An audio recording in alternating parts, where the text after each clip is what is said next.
Boa tarde, Valadares, que a paz de nosso Senhor Jesus Cristo esteja em nossos corações e em nossos lares. Estamos mais uma vez iniciando o programa Voz das Assembleias de Deus. Que maravilha ter você conosco mais uma vez.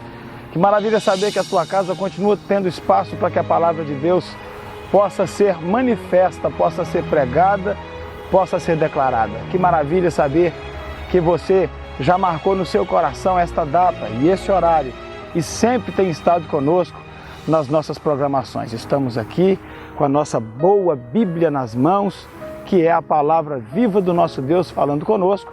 E eu sei que quando nós abrirmos e falarmos ao seu coração, você será tão abençoado e alimentado quanto nós temos sido. Muito obrigado pelo carinho da sua audiência, muito obrigado pela confiança, pela recepção, pela acolhida. Nós também te acolhemos no amor de Cristo e o nosso desejo sincero é que ao longo deste programa o Espírito Santo possa falar fortemente em sua vida. Hoje é sábado, o sábado que antecede ao domingo de Páscoa, e nós não podemos perder a oportunidade de utilizarmos este tema para falar do amor de Deus ao seu coração, para resgatarmos, segundo a palavra de Deus, o verdadeiro sentido e o significado dessa festa especial que o povo de Israel passou a celebrar da parte de Deus, ou seja, por ordem de Deus, pela vontade de Deus. É óbvio que quando nós vamos falar de Páscoa, nós não iremos falar do coelho da Páscoa, não iremos falar dos ovos de Páscoa, porque isso nada tem a ver com a Páscoa cristã. São interpolações, são acréscimos que a cultura, que a tradição, sobretudo a tradição ocidental, veio acrescentando na Páscoa. Então, pastor, o que é Páscoa? Como devemos comemorá-la? Devemos comemorá-la ou não? A Páscoa ainda tem para os cristãos algum tipo de significado? Ou a Páscoa ela é uma festa que ficou para um tempo ou para um povo em particular? Pois bem, querido, ao longo deste horário de programação, nós iremos discutir essas questões, buscando na palavra de Deus um resgate histórico da Páscoa, conforme foi lá nos dias da sua origem, e também iremos aplicar esta festa determinada por Deus na vida do povo de Israel. Nós iremos aplicá-la num sentido cristocêntrico, fazendo uma relação entre a obra de Jesus Cristo, feita para todo o mundo, e também a Páscoa celebrada por Moisés entre os judeus, e ao final iremos trazer uma mensagem relacionada a Jesus Cristo, nosso Cordeiro Pascual, citando o fato ou ressaltando o fato de que a obra de Jesus Cristo é a obra da salvação, é a obra da libertação, é a obra do resgate. E é por isso que nós estamos aqui, nesse cenário amplo, esse cenário vazio, não é? Um cenário bem desértico, justamente para fazer uma relação deste evento que se iniciou lá no deserto da Judéia com o programa que nós iremos fazer. Por quê? Porque foi num ambiente como este, num cenário como este, que a primeira Páscoa foi celebrada. Sim, a primeira comemoração da Páscoa, ainda que alguns pensem, não, pastor, a primeira Páscoa ela foi celebrada lá no Egito, antes da saída do povo. Mas perceba, ali nós não temos uma celebração, ali nós temos a realização de um evento por ordem de Deus. Aquela primeira Páscoa não foi uma festa de celebração, foi um evento eficaz, foi o cumprimento de uma determinação de Deus. A Páscoa mesmo, a primeira celebração da Páscoa, ocorreu um ano após aquele evento da saída do Egito, em que o povo de Deus fez uma festa realmente, né? Nós vamos discutir tudo isso e vamos falar disso ao longo da nossa programação. E eu te agradeço por você me acompanhar. Eu tenho certeza que após o programa de hoje, você irá aprender alguma coisa a mais a respeito da Páscoa e você não vai deixar de comer o seu chocolate. Você não vai deixar de celebrar com as pessoas, mas você vai entender que o verdadeiro significado da Páscoa precisa ter a pessoa de Jesus Cristo como tema central, porque Jesus Cristo, nossa Páscoa, já foi sacrificado por nós, conforme está escrito na palavra de Deus. Então, venha comigo, fique conosco e nós iremos aprender tudo isso. Vamos ser ministrados da parte de Deus com a sua palavra e essa data não passará despercebida, mas será uma data significativa não apenas para este ano, mas para todos os anos vindouros. E você poderá ensinar para as pessoas que você ama, para os seus filhos, para os seus netos, para todos, que a Páscoa verdadeira é ter Jesus Cristo em nosso coração, porque o sacrifício perfeito já foi feito e a nós cabe apenas aceitá-lo e caminharmos na fé e na esperança de que dias melhores virão. Querido, que Deus em Cristo te abençoe, seja bem-vindo mais uma vez. Eu vou fazer um primeiro break aqui e vamos louvar a Deus com uma canção que fala alguma coisa a respeito deste tema, do Cordeiro de Deus que tira o pecado do mundo. E enquanto nós louvamos a Deus, você pode se preparar, porque nós ainda temos alguma coisa boa da parte de Deus para chegar aos nossos corações e ao longo dessa programação, Deus estará gotejando como um orvalho celestial, como algo santo, como algo especial para nós, esse conteúdo em nossa vida. Louvemos a Deus e daqui a pouco a gente volta. Tomara que num cenário menos desértico do que esse, alguma coisa mais próspera, mais bonita, mais acalentadora. Vamos lá, daqui a pouco a gente continua. Eu tentei falar, mas não pude me aproximar de ti. Em Jerusalém, no Calvário eu também chorava. Não quis entender se tinha um porquê o teu castigo.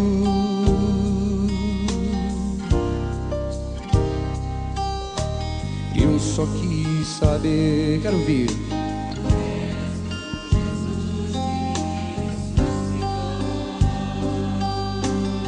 Ficou bonito. Algo me fez ver que o teu poder se mostraria, mas a tua dor também o meu coração feria. Não apenas rei, eras meu Senhor e meu amigo.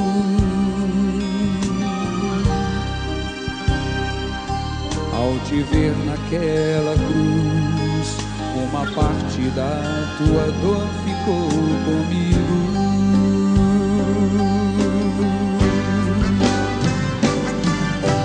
Outra vez, Senhor,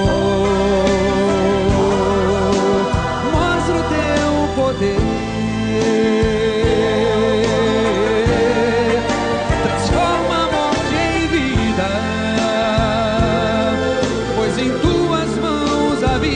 Se formou.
jamais a morte te resistirá.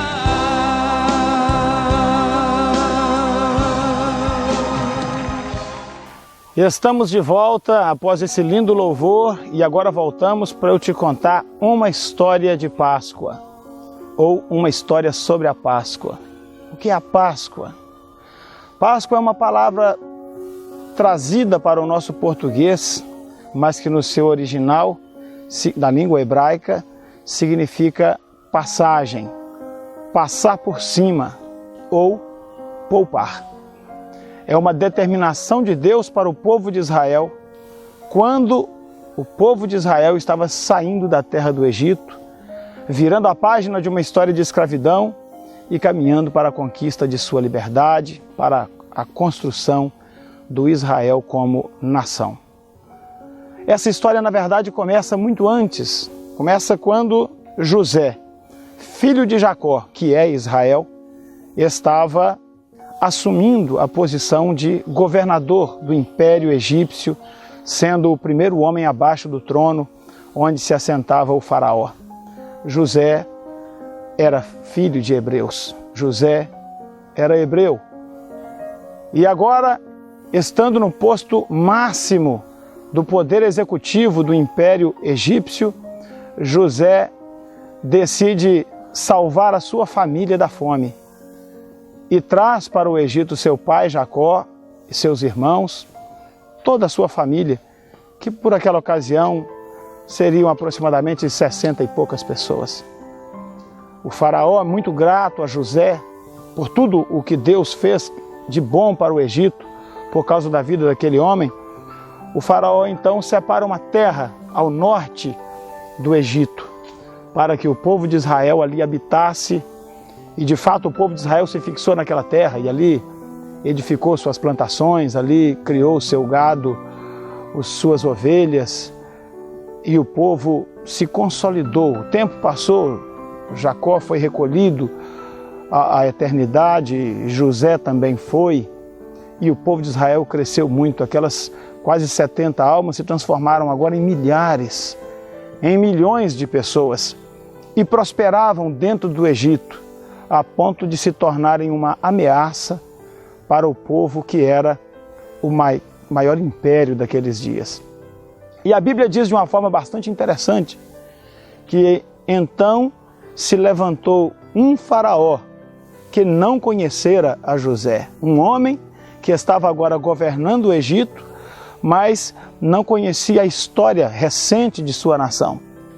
Não é? Alguns séculos haviam se passado, um jovem faraó se assentava no trono e ele percebeu que Israel era estrategicamente uma ameaça para o Império Egípcio. Foi um tempo difícil em que as perseguições se levantaram contra o povo de Deus. Foi um tempo de angústia em que o povo de Deus, de um povo próspero e abençoado, passou a ser um povo que amargou a escravidão debaixo do cárcere, construindo as cidades egípcias, os seus projetos arquitetônicos. O povo de Israel que chegara no Egito, tendo o Egito como uma terra de salvação, agora viu no Egito a maioria das causas de todos os seus sofrimentos. E o povo de Israel começou a amargar debaixo do cativeiro, mas nem assim o faraó conseguia impedir o desenvolvimento desse povo. O povo de Israel começou a sofrer muito, mas quanto mais o povo sofria, mais ele se multiplicava. E é nesse cenário que o faraó então toma uma atitude drástica. Ele resolve fazer o extermínio da nação judaica por meio de um controle de natalidade muito interessante, muito típico do diabo, não é? O controle de natalidade que o faraó estabeleceu para que o povo de Israel passasse no Egito era o seguinte: as mulheres hebreias, quando dessem à luz, se tivessem filhos do sexo masculino, essas crianças deveriam ser mortas. E desta forma, faraó conseguia manter por um bom tempo a quantidade de seus escravos hebreus e, ao mesmo tempo, impedir que esse povo crescesse e continuasse a se desenvolver. E isso tudo começou a acontecer. O povo de Israel sempre dava um jeito de trabalhar na sua preservação. Então as mulheres hebreias, elas começaram a ter seus filhos em segredo, não chamavam as parteiras egípcias para ajudá-las. E as crianças continuavam a nascer. E o faraó então determinou que as crianças fossem lançadas no rio Nilo para morrerem ali, alimentarem a crocodilos e a outros animais aquáticos. E em tudo Deus criava situações para que o seu povo fosse preservado. Eis que nasce Moisés e a sua mãe, na ênfase também de não perder o seu filho, ela tem o seu filho em segredo, ela prepara um cesto com betume, ela coloca a criança naquele cesto e solta a criança para que ela descesse às margens do Nilo, na esperança de que alguém a encontrasse e que pudesse criá-la e que essa criança fosse preservada da morte. Essa criança era Moisés e Deus tinha um grande plano na vida daquele bebê. Bem, quem conhece Bíblia conhece muito bem essa história, sabe que Moisés, descendo as águas do Nilo, um rio tido pelos egípcios como um rio sagrado, Moisés é encontrado pela filha do faraó, que havia descido para se banhar nas águas daquele rio, e ali ela viu aquele cesto, mandou que o buscassem, e quando ela abre o cesto, um bebê está ali dentro. Esse bebê era Moisés. A alma dessa mulher se apegou àquela criança, e ela passou a criar aquela criança como sendo seu próprio filho. Vejam bem, queridos, como Deus faz. O decreto de morte para Moisés partiu do faraó, e agora Deus colocava Moisés para ser protegido pelo próprio faraó, que havia decretado a sua morte, e Moisés passou a ser chamado de o filho da filha do faraó. Essa criança volta para os braços da mãe biológica, Joquebede, que passa a ser a sua ama de leite, passa a ser aquela que iria cuidar dele, a sua babá. E Moisés acabou sendo criado pela sua própria mãe biológica, mas tendo a guarida, tendo a proteção da casa do faraó, o mesmo homem que havia decretado a sua morte. Os anos passam, Moisés é preparado em toda a ciência e conhecimento do Egito, tornando-se um erudito, um sábio, um homem eloquente, um homem preparado e possivelmente entrando na linha de sucessão do próprio faraó, que então era considerado seu avô e, segundo a história, não tinha filhos do sexo masculino e, portanto, não havia quem o sucedesse no trono. Moisés, porém, a Bíblia diz, preferiu sofrer as afrontas junto com seu povo do que desfrutar das benesses no trono do Egito. E Moisés, então, de acordo com a história bíblica, passa por uma situação muito difícil. Ele, um dia, andando pelas ruas do Egito, ele vê um egípcio torturando um judeu, um hebreu. Ele vê um egípcio praticando violência contra alguém que era de seu próprio sangue. Então, a despeito de ter todo o conforto, toda a segurança, toda a regalia, toda a honraria de fazer parte do trono egípcio, Moisés prefere sofrer as agonias do seu povo. E ele se levanta contra aquele egípcio e naquele conflito, naquela confusão, o egípcio acaba morrendo.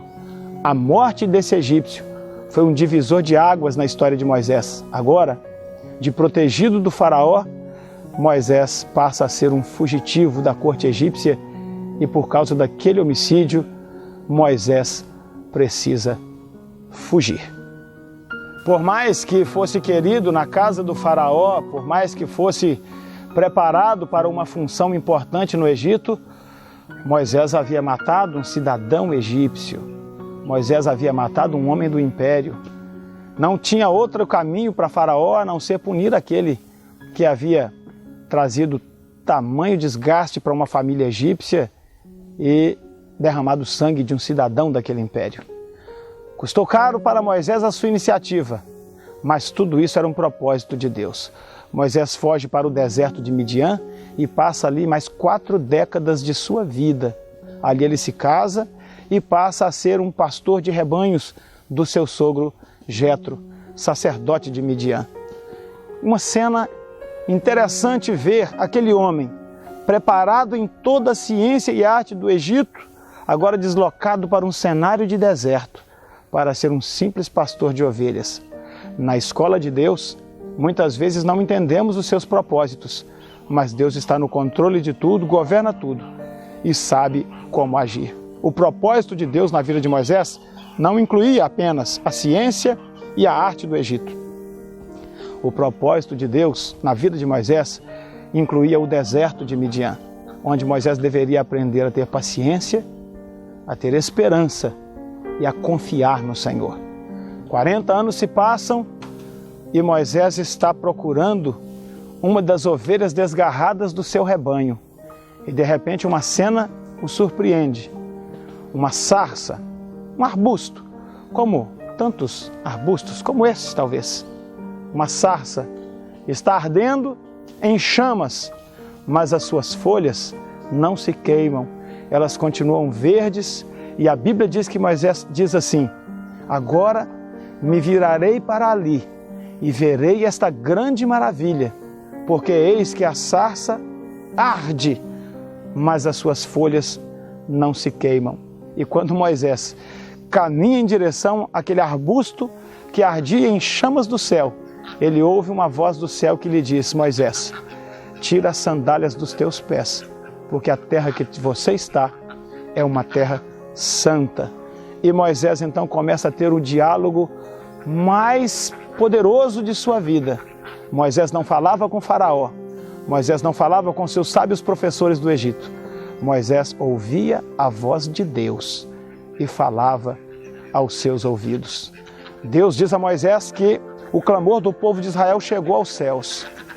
Deus diz que a súplica daquele povo chegou aos seus ouvidos e que o tempo do cativeiro havia passado e que Moisés era a pessoa a quem ele iria usar para tirar o seu povo do Egito, da terra da servidão, e fazer com que esse povo fosse introduzido numa nova terra, a terra que manava leite e mel, uma terra próspera, abençoada, que Deus jurou a Abraão que daria a ele e a sua descendência. Moisés resiste à ordenação de Deus. Moisés pensa que ele não seria a pessoa indicada. Pelo contrário, Moisés pensa que entre os seres humanos, ele seria a pessoa menos indicada para voltar ao Egito, uma terra onde ele era procurado, onde ele era proscrito, de onde foi banido por ter cometido um homicídio ali e matado um cidadão daquela terra. Mas Deus não trabalha como o homem trabalha. Deus não trabalha nas limitações do homem. Aquilo que parece estratégico para o homem, para Deus nada significa. Aquilo que a nós parece ser o ideal, nem sempre será o propósito e o ideal de Deus. Moisés precisava se deixar surpreender por Deus, assim como nós também precisamos aprender a confiar. Não confie, querido, onde você está pisando. Não confie na sua fortuna. Não confie naquilo que é material e que aparentemente te traz segurança. Não confie na sua própria sabedoria. Não confie na sua própria preparação. Confie unicamente no Senhor e na sua palavra. Acredite naquilo que Deus diz, porque as coisas que Deus faz, ainda que a princípio sejam incompreensíveis para nós, no final serão uma grande obra de vitória que vai mudar a nossa vida e dar razão para aquilo que nós fomos chamados para existir. Moisés não havia sido poupado do rio Nilo para ser apenas mais um hebreu na escravidão. Moisés não havia sido poupado do Nilo para ser mais um pastor de ovelhas no campo de Midian. Moisés era um homem para quem Deus tinha uma vocação, uma chamada e uma grande obra de milagres a ser realizada. Moisés, conforme o decreto de Deus, volta ao Egito e por repetidas vezes fala ao faraó dizendo: assim diz o Senhor, deixa ir o meu povo da terra do Egito, da casa da servidão, para que me sirvam no deserto. Mas faraó, repetidas vezes, resistiu à voz de Deus e dizia: quem é o Deus de Israel? Eu não conheço o Deus de Israel, eu não vou libertar esse povo. E a Bíblia, ela por vezes também fala dos milagres que Deus realizou diante dos olhos de Faraó, tentando fazê-lo ver que o Deus de Israel é Deus, mas nada disso moveu o coração daquele rei. Então, o Senhor manda 10 pragas sobre a terra do Egito, e essas pragas sucessivamente vão destruindo e jogando por terra toda a crendice egípcia, toda a idolatria do povo egípcio, todo o seu fanatismo religioso, mostrando que o rio Nilo não tinha nada de sagrado, era apenas um rio. Deus converte as águas do rio Nilo em sangue. Esse mesmo rio, que para o povo do Egito era quase que uma entidade espiritual que lhes mandavam bênçãos, Deus faz sair do Nilo rãs, anfíbios, animais que até hoje provocam em nós um certo asco, um certo nojo, um certo incômodo. Eram esses tipos de animais que Deus fazia fluir do rio, de quem os egípcios diziam que era o rio de suas bênçãos, o rio de sua prosperidade. Deus manda moscas sobre o povo do Egito. Deus manda praga de saraivada. Deus manda praga das trevas. A praga dos gafanhotos que destruiu toda a sua plantação. Deus manda a mortandade que varreu os rebanhos egípcios, destruindo toda a sua prosperidade. E assim sucessivamente. Todas as divindades egípcias foram sendo solapadas, destruídas e lançadas por terra. Mas, se não bastasse toda essa derrota do povo egípcio, o pior ainda estava por vir. Numa noite como tantas outras vividas pelo povo do Egito, Deus havia preparado o mais duro golpe para aquela nação que durante séculos escravizou e humilhou o povo que é chamado pelo nome do Senhor. Naquela noite, os filhos dos egípcios, os primogênitos de sua casa e os primogênitos dos seus animais seriam sacrificados, seriam recolhidos por Deus. Deus abriu a mão e o anjo da morte entraria na terra do Egito para cumprir ali a justiça divina. Um parêntese entra nessa história e Deus começa a desenhar a Páscoa, que seria o instrumento de comemoração do povo de Israel, que seria liberto de uma situação de escravidão e entraria numa nova fase, uma nova vida. Deus chama Moisés e Arão e esses entregam ao povo de Israel um recado de Deus.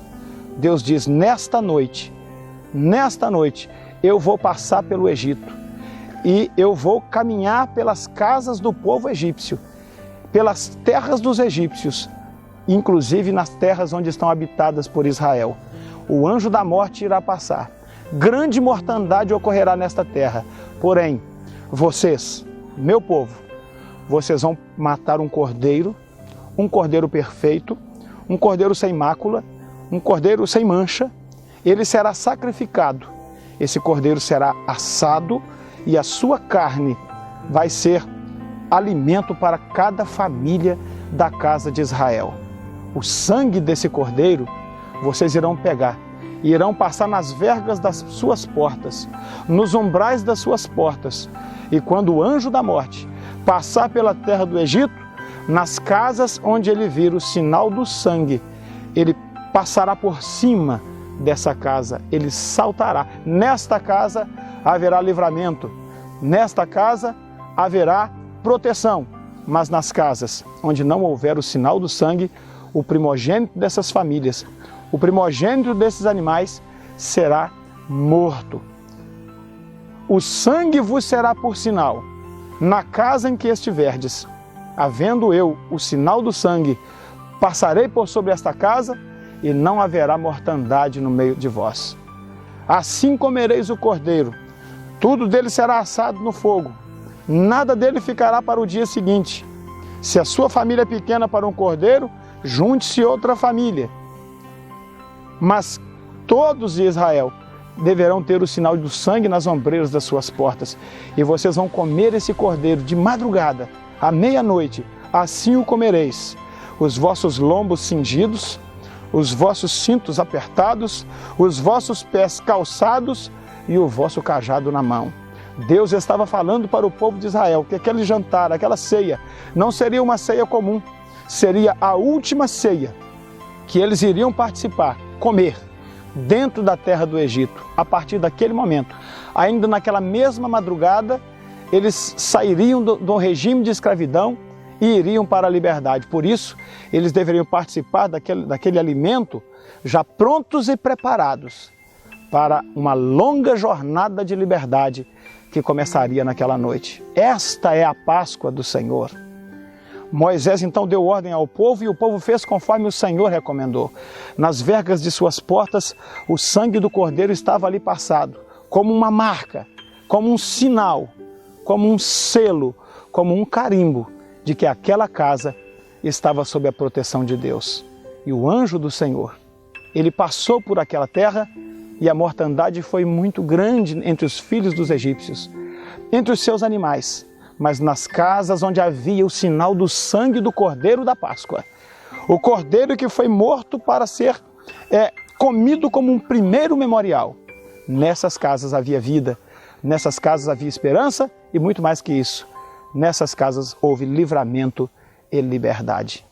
Naquela mesma noite, o faraó chamou os filhos de Israel e disse: saiam do Egito, vão embora desse lugar, saiam daqui, não queremos mais vocês no nosso meio, podem ir para a sua liberdade.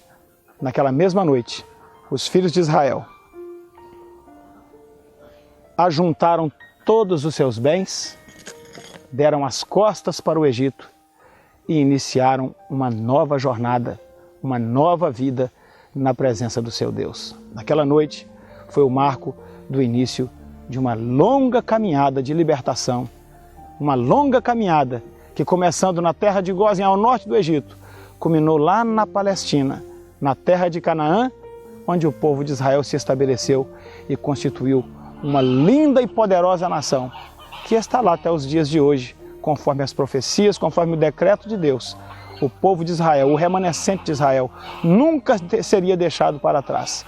E o povo de Israel, então, saiu do Egito, após esta primeira Páscoa eficaz, essa Páscoa da fidelidade, da libertação, para lá no deserto do Sinai, celebrar então a primeira festa da Páscoa pela lembrança do livramento que o Senhor te deu. Se não bastasse levarem tudo o que lhes possuía, foram também presenteados pelo povo egípcio, que na pressa que tinham de tirar o povo de Israel daquela terra, lhes deu ouro, lhes deu prata, lhes deu vestes, e eles caminharam para a liberdade, para o deserto, com tudo aquilo levando a fortuna, o despojo daqueles que o escravizavam. Esta é a mensagem do Evangelho.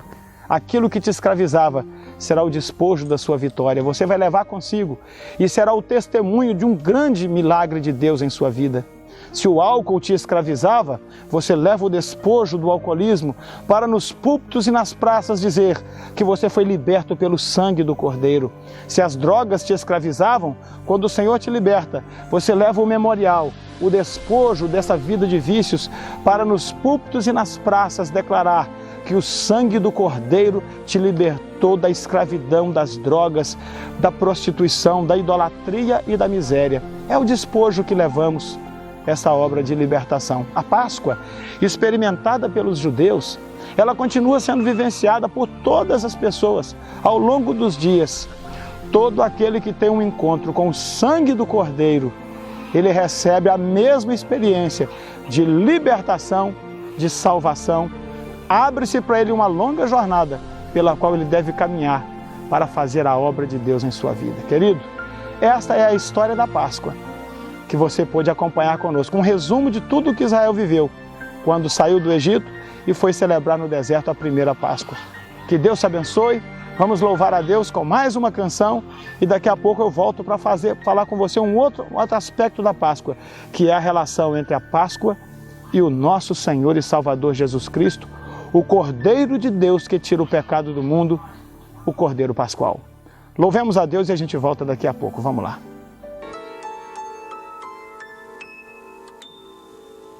Meus olhos tão cansados e marcados pela dor, não me importava mais a vida sem qualquer valor. Humilhado em uma cruz, vendo o ódio em cada olhar, só queria ter mais uma chance de recomeçar.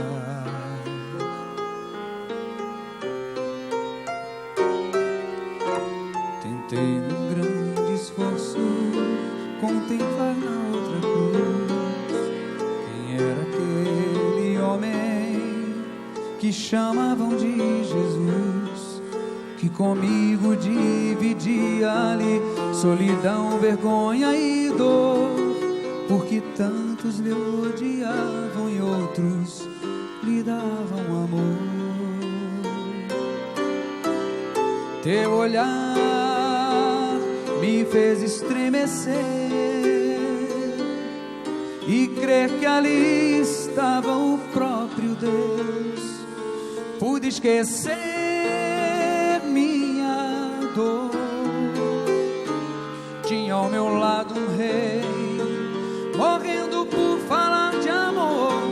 Na luz do teu olhar, senti o teu perdão.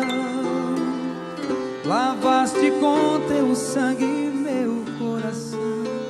Sei que esse amor não tem fim. Creio que és filho de Deus. Ninguém jamais me olhou assim. Quando entrares no teu reino, lembra de mim.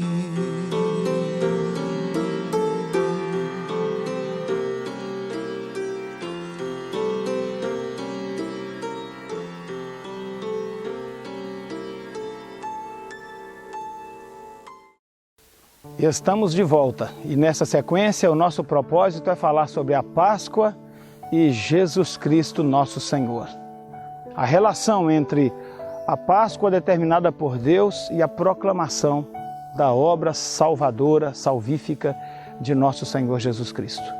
É preciso dizer antes de mais nada que a Páscoa foi instituída por Deus em Israel com um duplo propósito. O primeiro propósito tinha o caráter memorial, ou seja, formar uma memória que permitisse que através dos séculos o povo de Israel nunca se esquecesse da grande obra de libertação realizada por Deus, quando com mão forte e braço estendido os tirou da terra do Egito. O objetivo desse memorial era fazer com que Israel tivesse uma identidade própria e um relacionamento muito achegado com um Deus pessoal, que dos céus contemplou o seu sofrimento e os tratou como um povo peculiar, um povo, uma propriedade particular, um povo separado dentre os demais povos, para ser uma nação específica com a qual Deus tinha um trato e um propósito muito grande. Esse memorial falava também de uma obra que permitisse ao povo ter um coração grato, a partir da memória de que foram tirados de uma terra onde foram selecionados para serem extintos, selecionados para serem aniquilados pela ira de um imperador. Deus ali os separou e os livrou e os guardou. Então era uma festa que proporcionaria que o povo de Israel tivesse um coração grato, uma alma agradecida pelo grande livramento que o Senhor lhes tinha dado. Esse é o aspecto memorial da festa da Páscoa. Agora, a Páscoa também tem um outro aspecto, que é o aspecto profético, o aspecto futuro. A festa da Páscoa era também a proclamação de uma grande obra que o Senhor ainda iria fazer, porque o Cordeiro perfeito ainda não havia sido preparado. A relação entre a mensagem da salvação e a ilustração, a figura do Cordeiro, é algo tão profundo na Bíblia, que ela perpassa a história de Abraão, toda a história do cativeiro no Egito e a história da saída do povo de Israel, onde o Cordeiro sempre é colocado como o objeto da salvação e da libertação. Foi assim com Abraão no sacrifício de Isaque, no Monte Moriá, quando da parte de Deus foi dito que o menino não seria morto, e Deus providenciou um cordeiro, o filho de uma ovelha, para ser morto no lugar do Isaque, dando ao menino então a libertação e permitindo que Abraão tivesse o seu sacrifício feito, cumprisse o seu propósito sacrificial de adoração diante de Deus. O tempo passou e o sangue do cordeiro mais uma vez foi o sinal para a libertação do povo de Israel. E agora, na celebração da Páscoa, a mensagem de libertação que a Páscoa apregoa era também uma mensagem profética de que através do Cordeiro de Deus o mundo seria livrado dos seus pecados. A Páscoa tem, portanto, um aspecto que aponta para o passado, no sentido do memorial, da gratidão, da alma grata a Deus pela libertação, mas também o aspecto profético que aponta para o futuro. Um cordeiro deveria morrer, e através da morte desse cordeiro, o homem finalmente seria livre dos seus pecados. o que de fato é a Páscoa para os judeus e para os cristãos. Há uma clara separação entre Páscoa para os judeus e para os cristãos. Os judeus estão lá celebrando a Páscoa, comendo o seu pão asmo, suas ervas amargosas e comendo a carne do cordeiro. Nós, cristãos, não estamos preocupados com o formato, com o modelo. Para nós não importa comer a carne do cordeiro, para nós não importa as ervas amargosas, para nós não importa o pão asmo. Tudo isso era um sinal entre Deus e o povo de Israel. Mas para nós importa ter Jesus Cristo como nosso Salvador pessoal, porque Ele mesmo diz no Evangelho: aquele que não comer a carne do Filho do Homem, nem beber do seu sangue, não tem parte comigo, não tem vida em si mesmo. Jesus se apresenta como sendo o pão vivo que desceu dos céus. Jesus se apresenta como aquele que derramaria o sangue verdadeiro por nós. Portanto, as sombras das coisas passadas, representadas na forma judaica de se comemorar a Páscoa, passaram também. E hoje, quando nós nos reunimos em volta da Santa Ceia do Senhor, quando o pão e o vinho é colocado diante de nós, celebrando o corpo de Cristo e o seu sangue que por nós foi derramado, ali está a Páscoa do cristão, porque Jesus Cristo, nossa Páscoa, já foi sacrificado por nós. Os judeus ainda aguardam o Messias, negando a fé no Filho de Deus, mas nós entendemos pela Escritura e pela experiência que o Espírito Santo nos tem dado, que Jesus Cristo é o Cordeiro. Não precisamos mais matar os cordeiros, os carneiros, as ovelhas. Não precisamos mais assá-los no fogo. Não carecemos mais passar do seu sangue literal nas ombreiras das portas de nossa casa. Porque a porta da nossa casa espiritual, que é o nosso coração, já foi lavada, já foi santificada, já está marcada pelo sangue do Cordeiro Jesus Cristo, o nosso Senhor, a nossa Páscoa. Oh, querido, que nesta tarde maravilhosa, em que nós fazemos menção dessa data marcante, você possa sair dos efeitos da tradição, você possa ir além da Páscoa tradicional, seja ela judaica ou seja ela a Páscoa ocidental, recheada por doces e guloseimas, e que você possa entender que a Páscoa é a celebração da vida nova, da vida espiritual em Cristo Jesus, o nosso Senhor. Que Deus em Cristo te abençoe, te ilumine. Na primeira parte desse programa, apresentamos a você um histórico sobre a Páscoa. Nesta segunda parte, apresentamos uma relação perfeita entre a Páscoa judaica e a anunciação com relação à obra poderosa que só o Senhor Jesus Cristo poderia fazer. Nós iremos ouvir agora mais uma canção e daqui a pouco eu vou retornar com a parte final do nosso programa, em que nós iremos falar então sobre esta grande salvação proporcionada por Jesus Cristo, o Cordeiro de Deus. Louvemos a Deus e a gente já volta com a mensagem final deste programa nessa tarde. Deus o abençoe. Vamos lá. No começo era apenas um menino trabalhando com seu pai. Era só um carpinteiro que pregava sobre salvação e paz.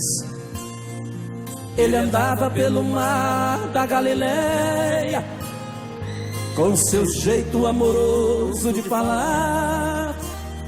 Mas aquele carpinteiro pregador começou a incomodar.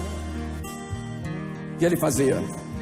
Suas mãos curavam cegos e aleijados e sarava corações.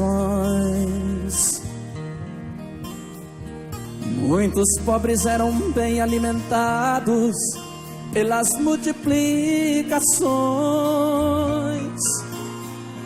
Os necessitados vinham aos seus pés, esperando o milagre conseguir. E com isso os inimigos levantaram e vieram lhe ferir. Olha o que aconteceu. De repente o carpinteiro aparece. O quê? Carregando uma cruz pelo caminho. Já não era o carpinteiro, era apenas um cordeiro tão sozinho. Muito bem, querido irmão e irmã, nós estamos de volta e eu estou aqui com a Bíblia aberta para agora fundamentar num texto lido direto da palavra de Deus uma mensagem de salvação para a sua vida. Até agora temos citado a palavra de Deus, o efeito é o mesmo, é a palavra de Deus, mas para nós é significativo lermos a Bíblia. Esta palavra maravilhosa, transformadora, palavra poderosa para influenciar, palavra que mudou a história de uma nação e muito mais do que isso, mudou a história do mundo inteiro, como nós conhecemos.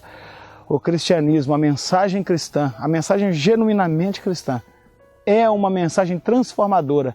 E é por isso que nós iremos ler um texto aqui agora para falar dessa mensagem para a sua vida. E eu te convido a ler comigo Hebreus no capítulo 2.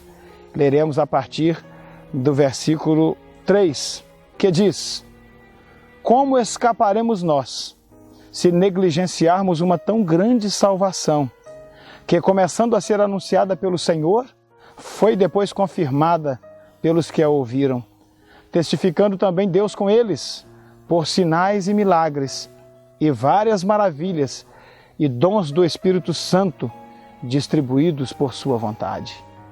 Como? Como pode o homem escapar, negligenciando uma mensagem tão maravilhosa como a palavra de Deus? Eu volto agora ao início do nosso programa para lembrar a você do que disse, quando lá em Israel a palavra salvadora era: passe do sangue do cordeiro nas ombreiras das suas portas, nos portais de sua casa. Esta era a mensagem que fazia divisão entre a vida e a morte, a bênção e a maldição. Aqueles que se curvassem a esta palavra teriam de Deus a proteção e o anjo da morte saltaria à sua casa. Ali não haveria maldição, não haveria choro, não haveria sentença, não haveria condenação. Mas nas casas em que fosse desobedecida a ordem de Deus e não houvesse o sinal do sangue nas vergas de suas portas, nos umbrais de suas portas, ali, por causa da negligência, por causa do abandono à palavra de Deus, ali não haveria nenhuma esperança de bênção e de vitória. Isto nos associa mais uma vez à palavra de Deus para esta tarde, nesta semana em que se comemora a Páscoa. Como o israelita poderia escapar? Naquela noite em que o anjo do Senhor entrou pelas terras do Egito para realizar o decreto de morte que veio da parte de Deus, uma só coisa faria com que Israel escapasse: a obediência à palavra de Deus. E talvez você possa achar que isso é fácil, mas não é fácil. Não fazia nenhum sentido aquilo. Até então o povo de Israel jamais havia feito aquilo outrora. Jamais havia lido em qualquer escrito de fé que deveria passar sangue em sua porta.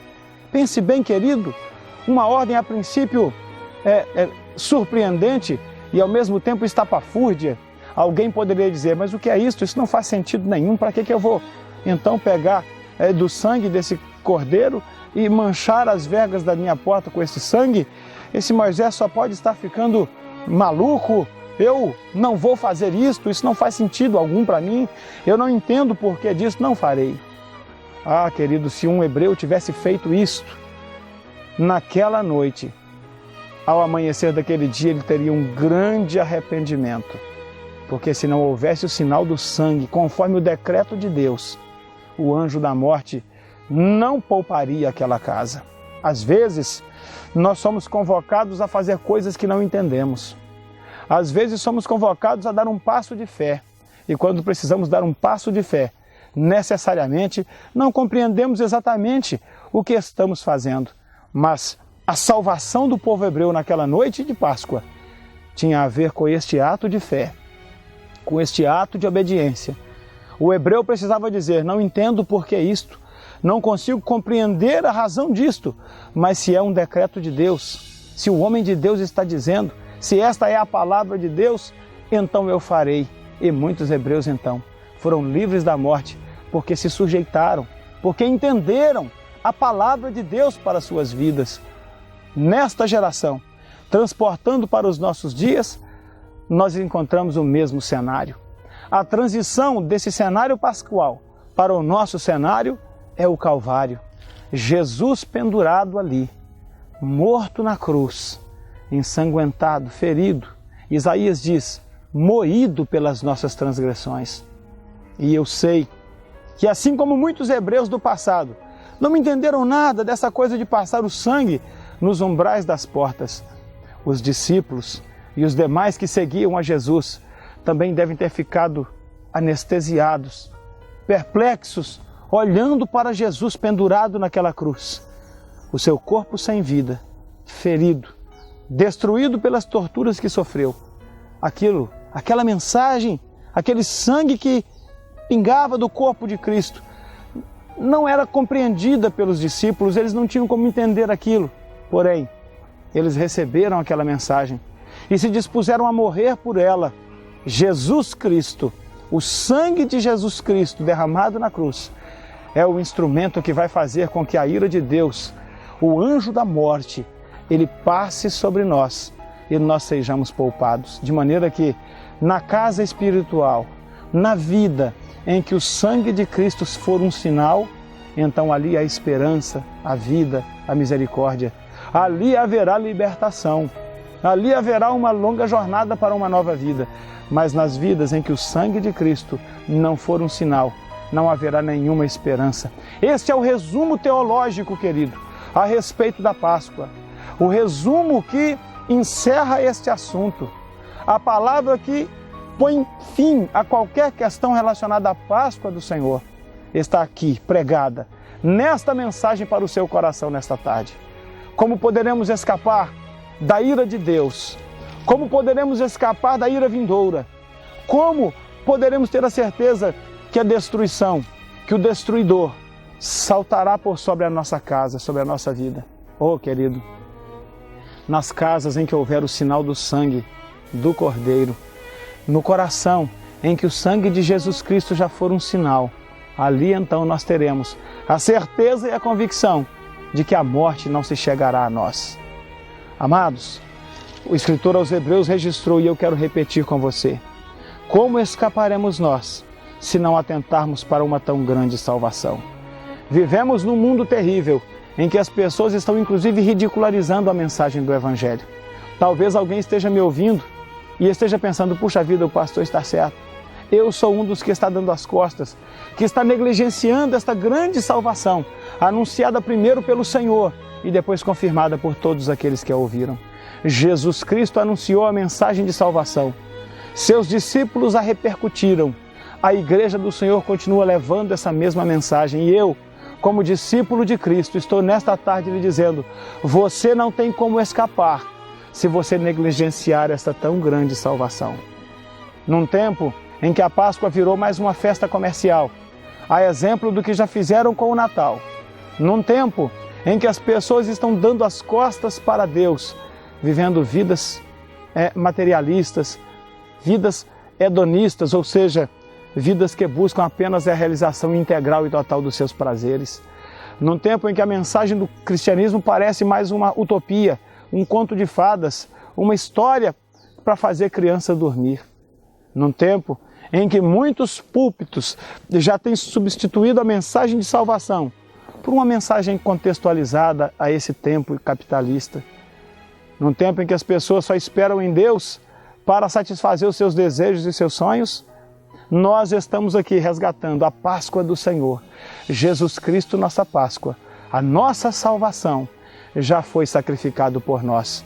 Que nesta tarde o Espírito de Deus te ilumine, que você encontre em si mesmo misericórdia para a sua alma e que você então pela palavra de Deus possa compreender que para além dos ovos de chocolate, para além dos coelhos de Páscoa, que introduzidos pela cultura ocidental fizeram somente destruição para o verdadeiro sentido da Páscoa, para muito além dessas bobagens mercantilistas, em que você está gastando o seu dinheiro naquilo que não é pão, para muito além de toda esta porcariada que foi introduzida no contexto do cristianismo e destruiu o significado da verdadeira Páscoa, que nesta tarde Jesus Cristo, nossa Páscoa, possa se tornar real em sua vida, que você se abra para o verdadeiro significado dessa festa e entenda que sem o Cordeiro de Deus, sem o sangue do Cordeiro na sua vida, você não terá nenhuma esperança, você não poderá escapar. Como escaparemos nós se negligenciarmos a uma tão grande salvação? Como poderemos escapar se não atentarmos para esse sacrifício tão glorioso? Aos hebreus cabia atender à convocação de Deus, sacrificar o cordeiro e passar o sangue nas vergas da porta. A você cabe atender à ordem de Deus e receber ao Cordeiro de Deus, Jesus Cristo, como seu Salvador, para que o sangue do Cordeiro não esteja marcado nas janelas e nas portas de sua casa, mas que este sangue seja a marca que distingue o seu coração e a sua vida, que este sangue seja a marca central do seu caráter, que a sua vida esteja marcada e definida pelo sacrifício salvador, realizado pelo Filho de Deus, quando a si mesmo se entregou ali na cruz do Calvário. Querido, não marche com a multidão daqueles que se rebelam contra Deus e que negligenciam a mensagem da sua salvação. Não caminhem com a multidão daqueles que se prostituem, daqueles que se alcoolizam, daqueles que se drogam. Não caminhe com a multidão daqueles que idolatram a criatura e abandonam o Criador. Não se caminhe com a multidão daqueles que são maus, dos homens perversos, dos violentos. Não caminhe na multidão dos religiosos, que fazem da religião o seu objeto de salvação e se esquecem de Deus, que é o verdadeiro sentido de qualquer religião. Não. Nessa Páscoa, aceite a Jesus como seu suficiente, integral e único Salvador. Creia nele e em sua palavra, porque Jesus Cristo, nossa Páscoa, já foi sacrificado por nós. Não aceite as interpolações, as interferências. Não aceite as fantasias que o diabo sutilmente introduziu para transformar as festas cristãs em festas comerciais. Aceite a mensagem de Cristo. Não negligencie a mensagem de salvação, porque aqueles que fazem assim não terão como escapar. Como escaparemos nós? Diz o escritor aos Hebreus, se negligenciarmos a uma tão grande salvação. Como escaparemos nós? Diz o escritor aos Hebreus, se dissermos não para uma mensagem tão poderosa. Somente o sangue de Jesus Cristo, ou seja, somente o seu sacrifício no Calvário, é suficiente para salvar o homem. Ó geração perversa, ó homem mau, ó pessoas que têm dado as suas costas para Cristo, nessa Páscoa, o Cordeiro Pascual lhes convida, voltai-vos para Deus, e Ele se voltará para vós. Aproximai-vos do Senhor, achegai-vos à cruz de Cristo, e o sangue de nosso Senhor Jesus Cristo vos purificará de todo o pecado. Oh, eu quero crer que nesta hora há alguém que em sua casa recebeu esta palavra e que sabe que precisa de mudar a sua vida. Quero crer que nesta tarde há alguém que ao ouvir esta mensagem entendeu que Jesus precisa ser muito mais do que um nome em sua vida. Ele precisa ser o nome que está sobre todos os nomes. E se assim é, se de fato isto aconteceu, eu quero que você feche os seus olhos e ore a Deus, entregando as suas vidas nas tuas mãos. E o Senhor Todo-Poderoso poderá fazer um milagre na sua vida. Feche os seus olhos e vamos orar. Vamos falar com Deus. Vamos entregar as nossas vidas na mão dEle. Vamos receber o seu sacrifício poderoso e eficaz.